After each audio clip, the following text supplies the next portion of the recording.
તો હજુ આગામી 48 કલાક માટે અમદાવાદ માટે ભારે સાબિત થઈ શકે છે। વરસાદના રેડ એલર્ટને લઈને શિક્ષણ વિભાગ પણ સજ્જ થઈ ચૂક્યું છે। કાલે અમદાવાદ શહેરની તમામ શાળા કોલેજમાં રજા જાહેર કરી દેવામાં આવી। જિલ્લા શિક્ષણાધિકારીએ સૂચના આપી દીધી છે। પૂરા અમદાવાદમાં આવતીકાલે રજા જાહેર કરી દેવામાં આવી છે। શાળા કોલેજોમાં રજા રહેશે। શિક્ષણ વિભાગ દ્વારા મોટો નિર્ણય લેવામાં આવ્યો છે। વધુ માહિતી સાથે સંવાદદાતા સપના ફોન લાઈન પર। સપના, ભારે વરસાદની આગાહી છે, તેની વચ્ચે અગમચેતીના ભાગરૂપે પહેલાથી જ રજા શાળા કોલેજોમાં જાહેર કરાઈ છે। શું કઈ વિગતો?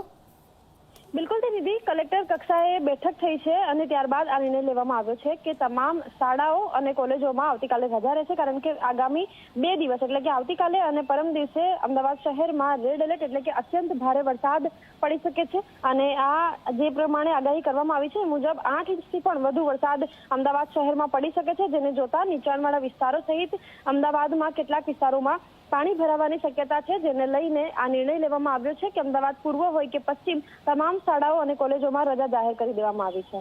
જી નિધિ। બિલકુલ, આભાર પૂરી માહિતી માટે।